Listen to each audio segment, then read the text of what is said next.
안녕하세요. 한자삼락의 심연진입니다. 한자삼락에 오신 것을 환영합니다. 공부 바로 진행합니다.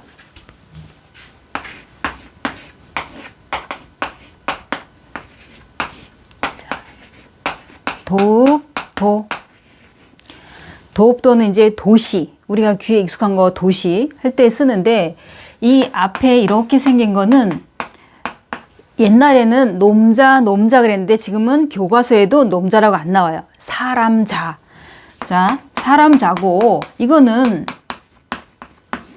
우리가 책을 읽는 사람을 독자 그러잖아요. 그러면 책을 읽는 사람이지 책 읽는 놈이 아니잖아요. 옛날에는 놈이라는 게 욕이 아니었는데 지금 우리 귀에 욕처럼 들려요. 놈이라고 하면. 그래서 이거는 사람자 이렇게 얘기하는데, 사람 한 사람이 모여서 도시를 이룬 거예요. 그러면 여기서 중요한 게 한 가지가 뭐가 나오냐면 이렇게 생긴 거. 이거는 왼쪽에 있느냐 오른쪽에 있느냐에 따라서 뜻이 달라요. 이거는 두 개를 놓고 봤었을 때 오른쪽에 있는데, 오른쪽에 있을 때는 뭐냐면 고을읍. 그러니까 고을을 말하는 거예요. 고을읍을 말하는 거고, 만약에 이렇게 왼쪽에 나와 뭔가가 있고 왼쪽에 나와 이럴 때는 언덕을 말하는 거예요. 언덕부. 이거랑 똑같은 거는 언덕부. 언덕부자예요. 언덕을 뜻하는 거고, 이거는 도시, 도읍. 그러면은 고을을 뜻하는 건데, 여기에서 보면은 사람들이, 예를 들어 우리가 살아갈 때 뭐 서울도 옛날부터 이렇게 푹턱푹턱 사람들이 많지 않았었잖아요. 시골에서 농사 짓는 사람도 많았고, 보면은 시골에서도 사람이 굉장히 많고 이랬었는데, 거의 이게 서울, 이게 도심지로 나오다 보니까 시골에 막 노인 어르신들만 계시고 뭐 이런 상황이잖아요. 그죠? 그러니까 뭐냐면 사람들이 하나하나 모이다 보니까 이제 마을을 형성하고, 또 마을에서도 살기가 좋은, 이 주변 환경이 살기가 좋으면은 더 많이 모이고, 그러다 보니 도시가 생긴 거예요. 그래서 우리가 왜 도농 간에 격차가 있다 이런 표현을 해요. 그러면은 이거는 지난번에 배웠던 농사농이랑 이제 뜻이 같은 거, 반대가 되는 거죠. 이거는. 그러니까 하나는 시골, 농촌을 말하는 거고, 하나는 도시를 의미하는 거예요. 그러니까 이 지금 도읍도에서는 이 고을읍, 오른쪽에 나오면 고을읍이라는 거, 이것이 왼쪽에 나오면 안 된다 이런 얘기예요. 그래서 고을군 같은 경우에도 이런 식으로 이렇게 뒤에 나온다 이런 얘기예요. 이거는 고을군도, 그 다음에 도읍도도 다 고을, 부수가 고을이기 때문에 오른쪽에 나와야 된다 이런 얘기예요. 그래서 여기서 보면은 우리가 왜 수도 이러면은 이거는 머리수라고도 하고 우두머리라고도 해요. 우두머리수. 그러면 으뜸이 되는 도시다. 그러니까 각 나라마다, 우리나라도 수도 서울 이렇게 얘기하듯이, 중국은 베이징 이렇게 나오듯이, 그 나라의 가장 우두머리가 되는, 그러니까 최고의 어떤 그 도시를 말할 때, 우리도 보면 광역시보다도 이 서울특별시가 더 크고 더 발달돼 있고 막 이렇잖아요. 그죠? 그런 것처럼 수도 할 때도 아니면 우리가 조선을 건국할 때 한양으로 이제 그 고려 때는 이제 개경이 수도였지만 옮기잖아요. 그럼 뭐래? 천도. 이렇게 얘기하잖아요. 도시를 옮겼다 이런 얘기죠. 그럴 때도 도자 이걸 쓴다 이런 얘기예요. 자, 그러면 두 번째로 갈게요.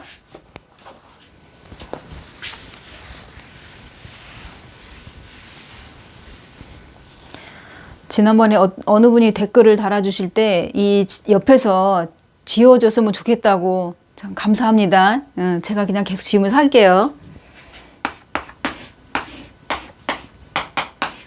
자, 헤아릴요.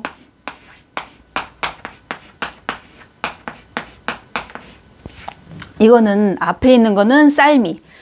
쌀미는, 이거는 쌀미. 그 다음에 이렇게 생긴 거는 말두. 자, 제가 누누이 얘기하지만은 한자는 뜻이 중요해요. 여기서 말할 때 우리 하는 이게 스피크, 이거 절대 이게 아니고, 들이재기, 곡식을 잴 때 이렇게 생긴, 여기 손잡이 이렇게 달려있고, 한 말, 두 말 할 때, 쌀 한 말, 두 말, 10마리면 한 가마잖아요. 그죠? 그럴 때 그 말을 말하는 거예요. 한 말, 두 말 할 때. 그러면은 말 그대로 쌀을 여기에다가 그 말에다가 담고 헤아려 본다는 건 뭐냐면 세어본다 이거. 한 말, 두 말 얼마나 나오는지 이제 예를 들어 추수를 해서 이걸 방앗간에 가서 만약에 쌀로 이제 그 빻는데 이거를 이제 집에 갖고 와서 한 말, 두 말, 세 말 하면서 이게 세어본다 이런 얘기예요. 그러니까 이렇게 옛날에는 쌀이든 아니면 비단이든 배틀에서 짠 옷감이든 다 돈이랑 똑같아요. 그래서 이거는 헤아려 본다는 건 돈을 헤아리는 것도 똑같아요. 예를 들어 자 오늘 입장료는 무료입니다 할 때 료자 이걸 써요. 그럼 돈을 안 낸다 이런 얘기죠. 그러면은 예를 들어서 요금이 인상됩니다. 뭐 버스 요금이 내일부터 예를 들어서 뭐 200원 인상됩니다. 만약에 그런다 그러면 요금 할 때도 요자를 이거를 써요.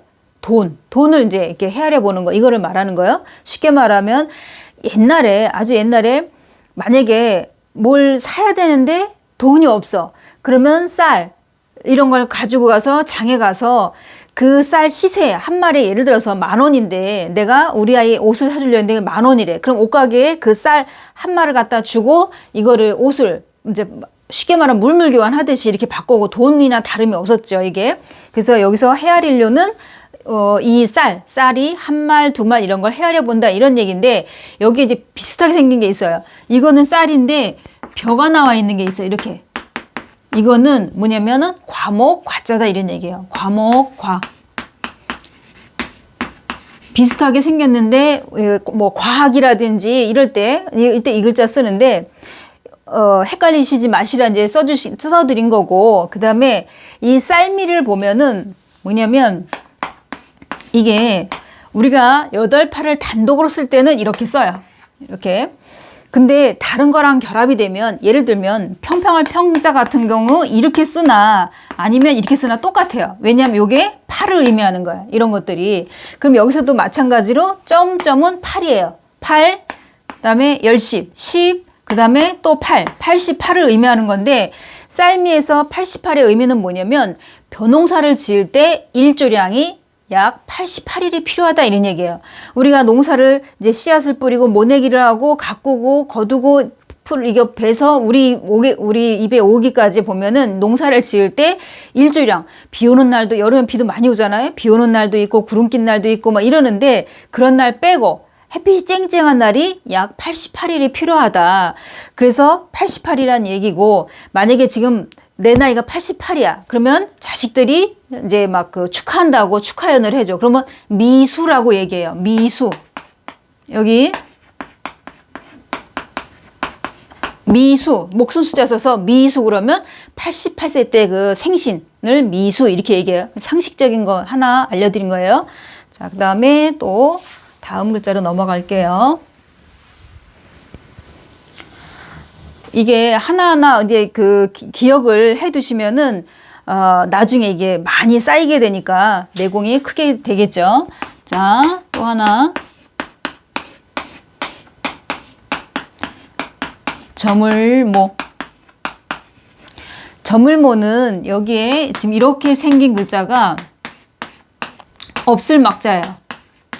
이 없을막자가 나오면 뭐냐면 거의 다 여기 초성이 미음이 나와요. 이거는 예를 들어 여기 나리를 빼고 흑토를 쓰면은 무덤묘 이런 식으로 초성이 다 미음이 나와요. 아니면 이거 빼고 여기다가 나무목 쓰면은 법모 이런 식으로. 그러면은 이것도 마찬가지로 없을막이 나왔는데 뭐냐면 해가 이제 저물었어. 여기 해가 나왔잖아. 저물었다는 건 해가 이제 저 산 너머로 넘어가서 이제 없어. 이제 껌껌해. 지금 이제 이 시간이 만약에 밤이다 그러면 캄캄하잖아요. 그죠? 왜? 해가 없으니까. 그래서 이거는 형성 문자로 미음, 음을 빌려준 역할도 하지만은 회의 문자로도 얼마든지 해석을 할 수 있다 이런 얘기예요. 해가 없으니까 날이 저물은 거죠. 이거는. 그래서 이 글자가 나오는 거는 보통 조삼모사 많이 들어봤죠? 조삼모사. 아침에 그러니까 그 아침 조자 써서 조삼모사. 아침에 3개, 저녁에 4개. 그러면서 이제 원숭이로 비유를 들자면은 좀 어리석은 거고 주인의 입장에서 보면은 교활한 거고 이런 얘기할 때 조삼모사 이제 이런 얘기하고 아니면은 조령모개. 그러면은 아침 이거는 고칠개자. 자, 고칠개. 그러면은 아침에 법을 만들었는데 저녁에 바꿔. 그러니까는 법을 수시로 막 바꾸고 이럴 때 조령모계 이런 표현을 해요. 자, 지금 이제 오늘 그 세 글자를 다 했는데, 여러분들이 이걸 배우면서 이제 하나 둘 익혀 나가면은 우리가 이게 습득할 때 하나 둘 습득하는 게 쌓여가면 내공이 많이 쌓이니까 항상 이렇게 복습하세요. 아시겠죠? 지금까지 한자 삼락의 심연진이었습니다. 안녕히 계세요.